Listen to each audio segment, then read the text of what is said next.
Mother flower, I'm sweating. Somebody turn off the heat. You can use that in the outtakes. Hey guys, it's David with We Plumb. Today we're at a customer's house that needs a new ice maker line run to their new ice maker. While we're here, they also asked us to check out their existing ice maker line that's running to the refrigerator to see how it's doing. So let's go check it out. All right, guys, the customers know I'm already here. They said just to walk on in. Let's see what we have. Can I go ahead and check the upstairs first? The ice maker line. Oh, look at that. They've already pulled out the fridge. That's nice. Customer had a flood here recently, so they want us to just kind of do a precautionary measure on everything. Ice maker line, I'm gonna guess about 10 years old, so we're just probably gonna go ahead and replace that with the Eastman Flood Defender line. Eastman Flood Defender line is a new product out there that has a sensor. If there is a leak or senses a leak, it automatically shuts off the water and saves you a lot of money. All right, now we're gonna go downstairs and look at the actual new ice maker line that I'm gonna run. Where it is over here in this area. We got the ice maker here. Oh, and let's see under the sink what we have here. They already had it open. Wow, okay. All right, just basic standard setup. Got the Studer vent. Oh, we got a saddle valve there, hot, cold. All right, seems pretty straightforward. Let's go ahead and get back to the truck, get some tools, and let's make this happen. Well, I guess since we're out here, while I'm getting my tools, we need to locate where the water meter box is so we can just go ahead and shut it off. Oh! All right. Hey, look, it's right there. That was easy. Oh, got a 5/8 meter. Looks like I'm gonna have to dig up the shutoff. If you see right there, there's your shutoff for your water meter. They call these a corporation stop. Turn my channel locks backwards using the wrong way. That works sometimes. There we go. It doesn't matter. Oh, that's nice and easy. Let's see if we got a full stop or a full, if you have to do a full rotation. Nope, it stopped right there. That's it. All right, another interesting thing, just in the future for some of y'all, if you come to shut off your water outside, or if you're ever curious if you're losing water in the house, you can come out here. See that little red triangle there? That's called a cheater. Any movement at all, toilet running, faucet dripping, tub dripping, water heater leaking, it doesn't matter. Your flappers are no good on your toilets. This little triangle here will cheat. We call it the cheater. It'll spin. You'll see it. All right, let's close this back up so nobody walking their dogs or whatever, cats, fall into it inside doing what we have to do. All right, let's get back inside. So what we're gonna do now, we need to drain the water down so we don't flood out the basement when I go to change the valve. So I'm gonna go upstairs and introduce air to the system by opening up one of the faucets upstairs. Here we go. Faucet here. Pressure coming off. Sometimes with single handle faucets somewhere in the house, they'll bleed by each other and I can let the air in on the cold but not do it with the hot and it'll still leak by.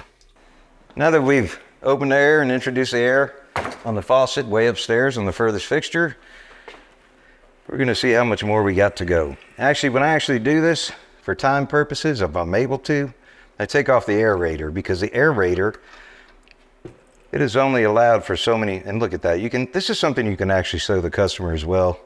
If they got debris like this, you can make them aware of it. Sometimes these get clogged up. So to make sure the system is evacuated quickly, I will open that up.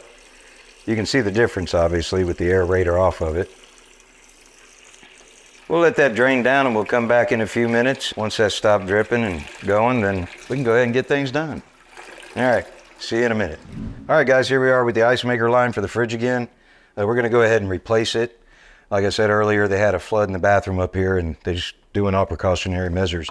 Today I have with me is an Eastman Flood Defender. This is a 1/4-inch ice maker line and it comes with an automatic shut-off in the event that the pipe actually does burst or this supply line actually bursts. If you see the doohickey here, there's your automatic shut-off if it senses the line is broken. So let's go ahead and get this out of the box. It's a small note. Along with your washing machine lines or anything rubber products like that or braided, you don't take them to work, you don't drive them to work every day, so you kind of want to research the life expectancy of things and go ahead and replace them before breaks or anything occur. All right, here we go. Here's your shutoff, and if you look on here, you can see there's an arrow that's going to tell you the flow. So obviously, from the shutoff valve here to the refrigerator is a directional flow of the water. Now what you want to do is make sure you have no kinks, everything's not, you know, tied together, it's free, so when you can pull the refrigerator out, it actually comes out for you. First thing I like to do, now that I know we have this in place, just go ahead and get a cup here. Wow, this is the original line. The plumber left the original ferrule or nut that came with the valve in the box. Yeah, so it really did need to be replaced. Go ahead and hold this up high. There you go. Hold this here. Some cup. This.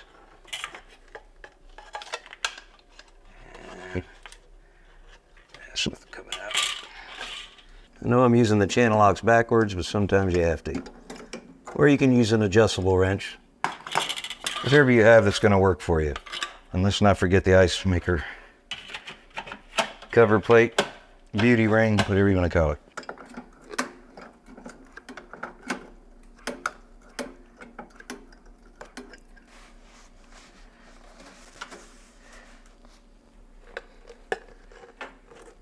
I guess it didn't matter which way I took it from. Ice maker lines are always a booger anyway. When it comes to trying to catch the water. I've noticed throughout the years, going from copper lines and supply lines and what have you, plastic lines, these braided lines are really nice. But something you need to be aware of when installing this is this. There's rubber in there. And what you want to do is when you're tightening this, snug it as tight as you can by hand, and then maybe another quarter turn or two when actually tightening down. You don't want to over tighten, because if you do, you'll split the rubber in there and it'll eventually leak right away anyway. Make sure your flow direction is going correctly. All right, so we'll be coming from the wall because the direction of water flows from the wall for the ice maker valve to the actual fridge. So let's go ahead and get this end attached. Remember about the rubber on the inside, you do not want to over tighten, or you'll find yourself on a callback, and callbacks cost money. And so does ruining somebody's wood floor.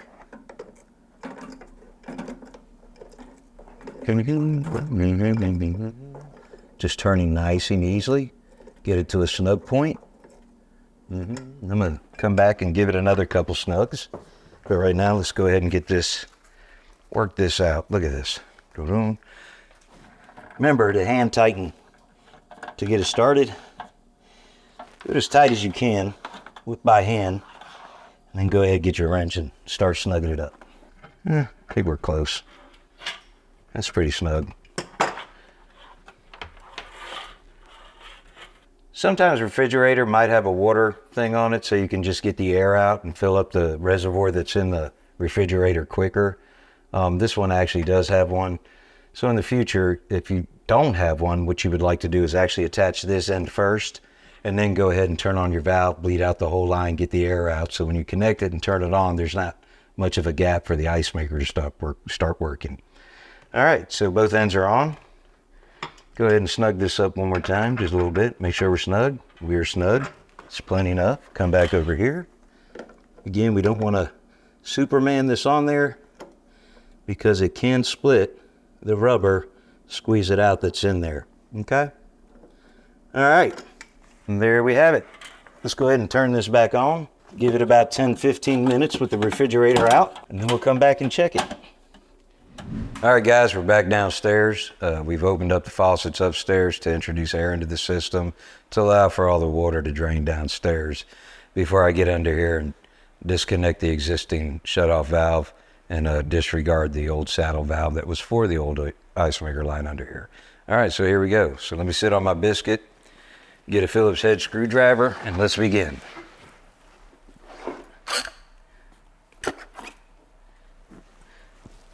Oh, and what I'm doing is Phillips screwdriver, and so I'm disconnecting this saddle valve that we're going to disregard. What I'm doing now is disconnecting the 3/8 supply line from the shutoff valve on the cold side. I've already loosened the saddle valve. We're good to go. hit that. Kind of redundant now since it all went everywhere anyway, but it was just a little bit. All right. So now what I'm going to do, I'm going to clean the copper pipe that we're going to push our dual SharkBite stop onto. I'm going to take my copper tubing cutters, place it on here. Remember, when using copper tubing cutters, you want to make sure that you don't over tighten, or you could warp and egg shape the pipe when working with copper. All right. And there's the old pipe. And this is where the saddle valve was for the old ice maker line. I'm actually going to need to lay down so I can reach back in there really good, pull the escutcheon off temporarily. All right, so it's always important to deburr the pipe, one, so you don't damage any of the mechanisms of the actual SharkBite on the inside, so it doesn't cut the O-ring, and it's just good practice to have on in plumbing regardless. All right, 1/2 inch, here we go.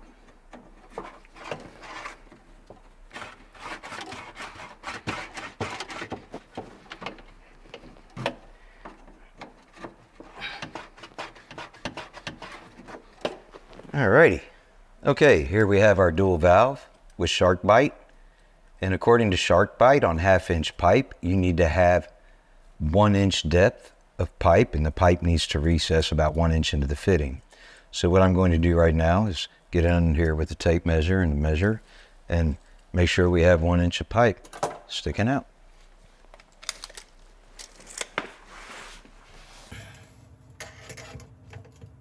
Okay, I see exactly where the inch is. That's how we do it. We don't hold the tape on there.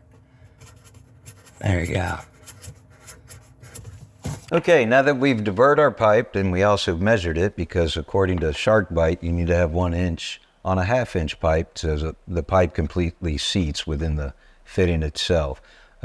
If you have any questions or confusion about that, you can go on the website for SharkBite, and it'll give you all the details where you need to mark and what have you, and what the requirements are. All right, well, here we go. I have two options. I can push it on like that, or I'd rather just go ahead and push it on first. And that way we have it recessed. There we go. We are money.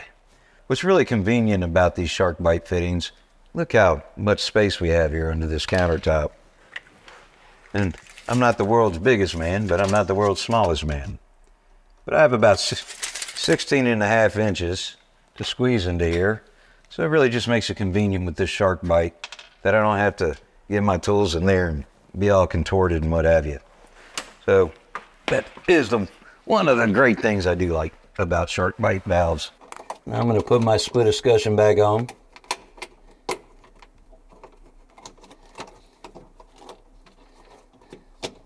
Okay.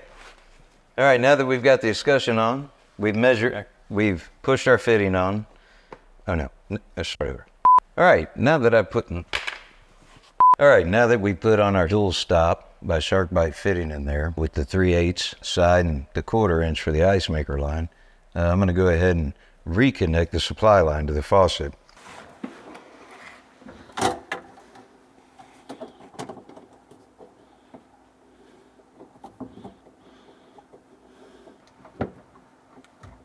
That's it. All right.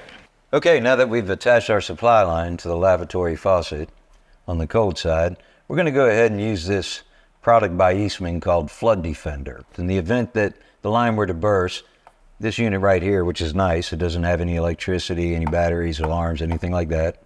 You just put it on there and the line busts. It immediately shuts off the water so your house doesn't flood out. Go ahead and start it and just get it hand tight first. And always make sure the arrow is in the right direction. So I'm going to snug it with my fingers, tighten it as much as I can.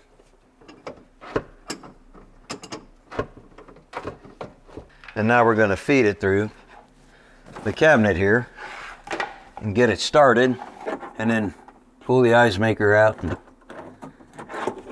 go ahead and put it together.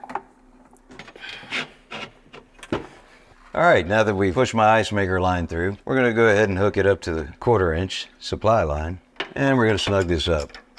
Again, gently, not overdoing, not overbearing. All right, we've got everything on and attached with the ice maker line downstairs here. So we're gonna go ahead and dry everything up, leave the ice maker out, come back and check for leaks in about 10-15 minutes. All right, there you go. All right, we've got the water back on. We've let the air out of the system. I went to the furthest tub in the house and turned that on to get all the air out. So all the air's out, everything's shut off. Now we're gonna test for leaks. So first I'll do my finger and look. See, it's dry, dry, dry. Come over here, dry, dry. All right, awesome. Normally also, when checking for leaks or double checking, I'll use toilet paper because toilet paper is very absorbent. And believe me, if there's water there, you're gonna see it on the toilet paper. All right, let's go. Do, do, do, do. And you can use whatever toilet paper you like. All right, got the water back on, the air's out of the system, and we're gonna check for leaks. Dry, dry. Dry, dry. All right, we're money. Okay, let's head back upstairs. Hey guys, we just finished the job. It was an easy day today because of the products from Eastman and SharkBite, the Flood Defender ice maker line we've run downstairs, and we've also had the dual stop by SharkBite put on there. So we're gonna go ahead and push the fridge back in and have a nice day. We'll catch you on the next go around. Thanks for watching.